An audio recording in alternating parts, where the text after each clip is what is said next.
सुधांशु जी सामने आ गए। वैसे तो आपने कई सारी वीडियोस देखी होंगे जहां चंद्रशेखर आजाद रावण के इंटरव्यू में एंकर्स ने जब भी रावण से कोई सवाल पूछा है, चंद्रशेखर आजाद रावण के पास कोई जवाब नहीं होता और अक्सर चंद्रशेखर आजाद रावण की तरफ से ये कहा जाता है कि मैं किसी से डिबेट नहीं करूंगा, मैं यहाँ इंटरव्यू देने आया हूँ, डिबेट करने नहीं आया। तो आज मैं ऐसी ही वीडियोस लाया हूँ जहाँ चंद्रशेखर आजाद रावण की इंसल्ट हो रही है और इस तरह से सवालों के जवाब नहीं मिल रहा है। तो वीडियो को एंड तक जरूर देखें। जय हिंद।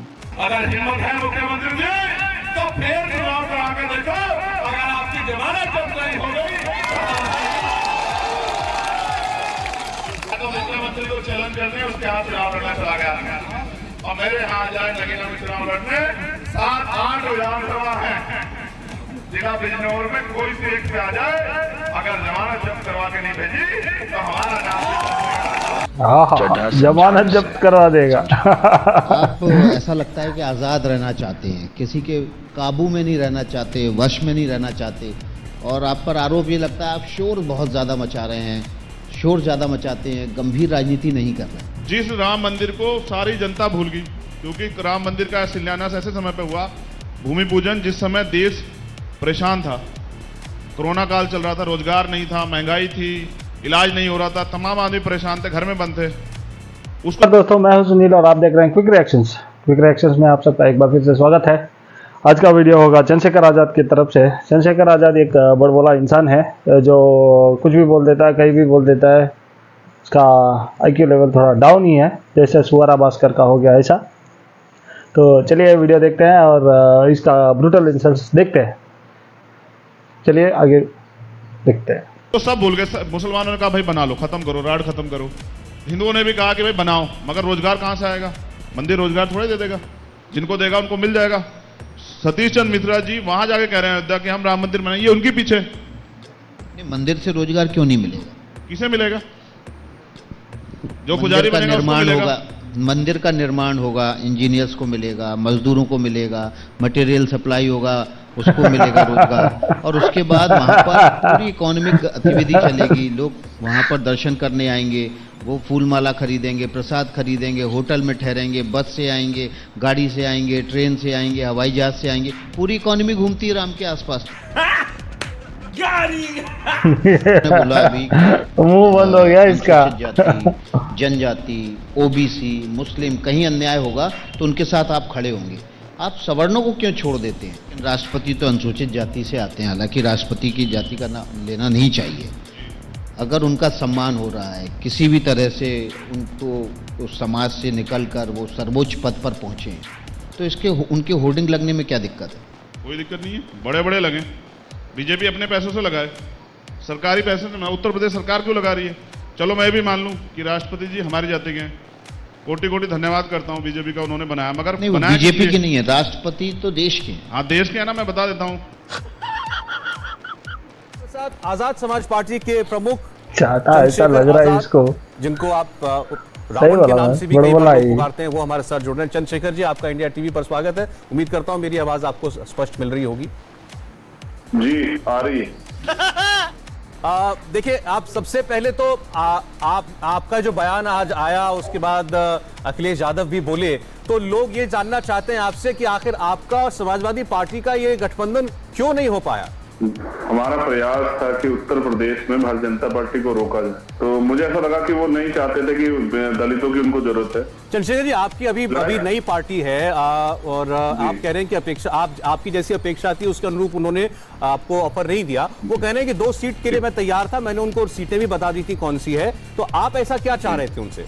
अब मैंने बताया ना, वो खत्म होगी ये बात, अब अपने दम दिखाने की बात। ठीक है चंद्रशेखर जी, हमारे क्या बोल रहा है भाई? सुधांशु त्रिवेदी जी भी जुड़े हैं। मैंने जी मैं क्या कह रहा हूँ जी, मैंने इंडिया टीवी वालों को बताया था कि मैं कभी, सुधांशु जी तो मेरी एक बार पहले भी इनसे बातचीत हुई, मैं कभी किसी के सवाल का जवाब नहीं देता हूँ। मैं आपको कहाँ मना कर रहा हूँ? मैंने एक बार भी आपसे कहा, मैंने एक बार भी आपसे ये कहा कि मैं आपको फोर्स कर रहा हूँ। मेरे फोर्स करने से हो क्या जाएगा? आप करेंगे वही जो आपको करना है। आप जानते हैं, फिर आप जानते हैं। तो मैं क्या कह रहा हूँ आपसे? मैंने तो कुछ बोला ही नहीं, और आपका सिद्धांत मुझे नहीं, कम से कम मुझे पता नहीं था, मुझे बताया नहीं गया था। ये बात मैं आपके सामने स्पष्ट कर देना चाहता हूँ, ठीक है। तो लेकिन हाँ, तो लेकिन इसका मतलब ये नहीं ना कि वो बैठे सामने संसद में क्यों बैठे रहे, ऐसा तो नहीं होगा। आपको आप मेरे सवाल का जवाब दीजिएगा, आप मेरे सवाल का जवाब दीजिएगा, आपकी मर्जी है। सुधांशु जी से आराम से बात कीजिएगा, कोई दिक्कत नहीं, आपका कोई सवाल है तो कर लीजिए, वरना धन्यवाद। कोई दिक्कत, बहुत धन्यवाद आपका, बहुत धन्यवाद आपका। ये परिचय कैसा लगता है आपको? एक दलित यूथ आइकॉन और दूसरा दलितों के दूसरे सबसे बड़े नेता उत्तर प्रदेश में मायावती के बाद। आपसे तो उम्मीद नहीं कर रहा था कि आप नहीं, मैं ये नहीं कह रहा हूं कि दलितों के बाहर यूथ में आपकी पहुंच नहीं है या आपकी अपील या फॉलोइंग नहीं है। मैंने एक बार और गरीब यूथ आइकन कह दो चल जाएगा। हर गरीब खुद में चंद्रशेखर को देखता है। पहले नंबर के कहूं तो कैसा लगेगा? अरे मत कहो, नेता मत कहो, आप कहो कि आप सबसे ज्यादा लड़ने वाले हो। और देखो कितनी लड़ाई उठा के देखो कि सबसे ज्यादा भीम आर्मी और चंद्रशेखर आजाद को। मैं बहन जी से आपका रिश्ता आज तक समझ ही नहीं पाया। मैंने आपके इतने इंटरव्यू किए, मैं हर बार बहन जी पर आपसे सवाल पूछता हूं, मैं समझ ही नहीं कैसा रिश्ता है। दोस्ती है, दुश्मनी है, खट्टा मीठा दोनों है, या फिर इस रिश्ते का परवान चढ़ना अभी बाकी है? तो वो मानती नहीं है रिश्ता और हम सामाजिक रूप से मानते हैं, इतना रिश्ता है। और क्या कहें बताइए, उन्होंने सिरे से नकार दिया है। इससे आगे बढ़ के आज हमें बात करनी चाहिए कि हम पे मुद्दे क्या रहेंगे। मुद्दों की बात तो तब हो जब आप अपने पत्ते खोलें, आप बताएं कि भाई मैं इतनी सीट पर चुनाव लड़ने वाला हूं, तब तो मुद्दों की बात करें। सिर्फ बीजेपी को हराने के लिए जाएंगे, ये भी तो कहेंगे इसको वोट दीजिए, इसको वोट दीजिए। हम तो अनुशासित वर्कर हैं। अरे पार्टी आपकी है, आपको ही बताना है। चंद्रशेखर आजाद को ही खुद बताना है कि चंद्रशेखर आजाद कहां से चुनाव लड़ेंगे, और आप कह रहे हैं पार्टी बताएं। हमारे यहाँ ना लोकतंत्र, जिस राजनीति में सिर्फ पैसे वाले हैं, गरीब लोग नहीं है, उसमें कहीं ना कहीं हिस्सेदारी बनानी है।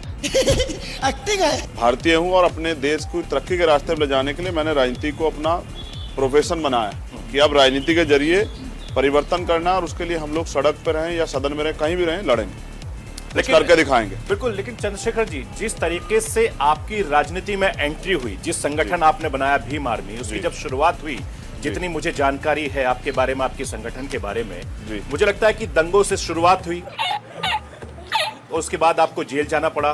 तकरीबन 16 महीने आप जेल में रहे, उसके बाद में आप आके लगातार लोगों के बीच में गए, और आज देखते देखते सहारनपुर से लेकर आपका पूरा भीम आर्मी न केवल उत्तर प्रदेश में बल्कि देश के दूसरे राज्यों में फैल गया। जी, ऐसा क्या?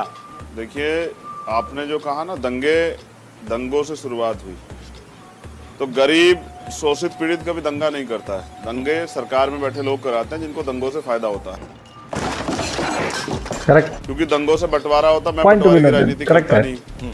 तो मैं समझता हूं कि एक सोची समझी साजिश के थ्रू भारतीय जनता पार्टी के लोगों ने। दोस्तों, भीम आर्मी और आज़ाद समाज पार्टी के संस्थापक चंद्रशेखर आजाद रावण की कई सारी डिबेट्स और इंटरव्यूज तो आपने देखे ही होंगे। जब भी चंद्रशेखर आजाद रावण का मुंह खुलता है, कोई भी लॉजिकल बात तो ये तारा भाई आज का वीडियो कैसा लगा आप सब लोग को? अच्छा लगा हो तो प्लीज लाइक शेयर और सब्सक्राइब कीजिए। धन्यवाद, मिलते हैं अगले वाले वीडियो पे। जय श्री राम। फेस्टिवल में ये